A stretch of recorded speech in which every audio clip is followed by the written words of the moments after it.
Hey folks, John here, Old Hickory Forge. Welcome back. If it's your first time here, welcome. So what's going on today? I'm down here in the workshop, and what I want to make is a flat earth. I've made one of these once before, and I actually kind of enjoyed the process, so I want to do it and kind of get better at it. If you don't know what a flat earth is, something along these lines. It's basically a struck tool you use to flatten things out, planish out hammer marks, things like that. So to start with, what I got, 5 inches of 1 3/4 round 1045. Like I said, I'm trying to refine my process, so I don't know if this is going to be too much material or not quite enough. You know, I'm just kind of learning, and I figured I'd bring you guys along. So if you want to check it out, stick around. So my plan for making this, I've got this hole right here on my big swage block that's about 1.5 inches square or so.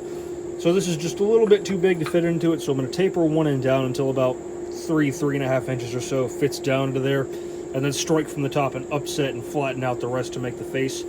I'd like a finished face of about 2.5 inches square, so this has got a ways to go.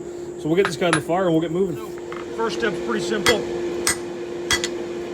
Just going to taper one end down until I get it fitting in that hole like I want it. So I've got about 1 inch or so fitting down in the hole where I want it. So I'm just going to keep carrying that taper up until the amount I want to use to make the eye or the head is down in there like I like it. Nothing to do it really. So let's just work the taper.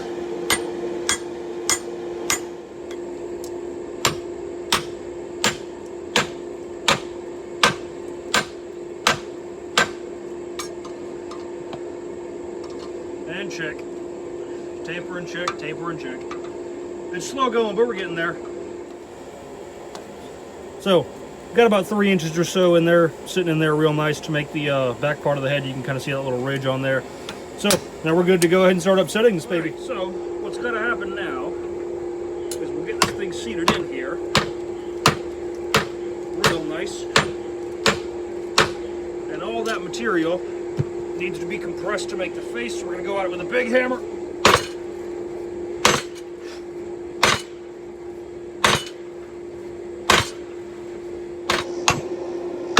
Just keep working it down. Also, you want to kind of move around as you strike to keep it from getting pulled too far off to one side or the other.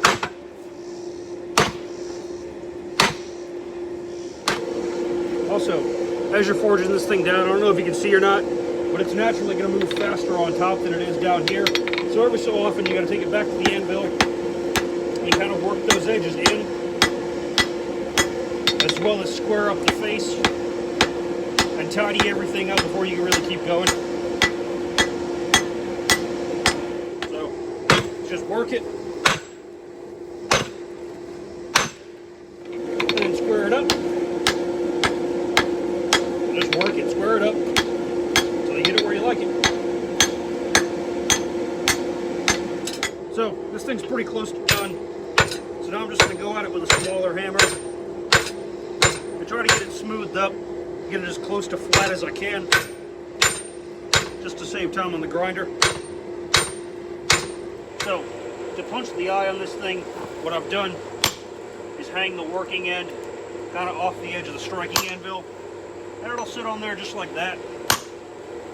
The thing is, you can't really spin this like you can a hammer billet to keep your eye going straight, so you really got to get it right on the first try. But other than that, there ain't much to it. Drift the eye, I'll just kind of get the drift started a little bit, and then kind of prop it up off the edge of the anvil. Go at it from both sides a few times, and should be where we need to be. I don't know why I didn't think of this sooner, but the jaws of your vise work a lot better for getting this eye drifted. So if you're going to make one of these, do it this way. You know, if you live, you learn. So, got a nice big eye in there.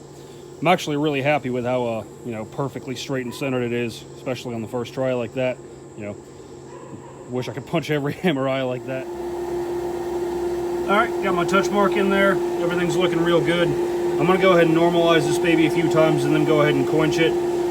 Now, you really shouldn't need to harden struck tooling, especially with how thick that face is. But every other video I've seen of flat earths being made, they always heat treat them. I figure it's certainly not going to hurt anything. Because this is 1045, we're going to be going into water. I'm really only worried about hardening this working end, and I want to leave the struck end dead soft. So we're just going to be quenching, like say, from there up. All right, going in for the quench. It's 10:45, so we're going into water. And like I said, I'm just being careful to only harden the working face, staying away from the rest of it.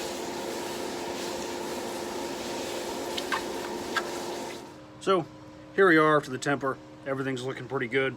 So what we got to do, go ahead and grind the face perfectly flat. I don't know if you can see or not, but this corner is kind of sitting up higher than everything else. So we're going to fix that, flatten it out, dress up the struck end, and we're good to go. There's really not a whole lot of work to do.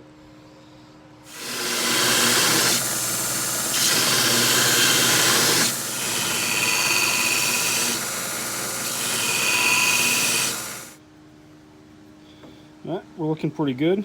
Got the struck ends of this baby looking real nice. Nice and flat. Corner's broken. So what we're going to do now, take the band file sander, break the corner on the side that's going to be the bottom of the eye. Take the wire wheel to it, get it cleaned up, and take this Scotch-Brite wheel to the faces, and then we can make a handle for this thing.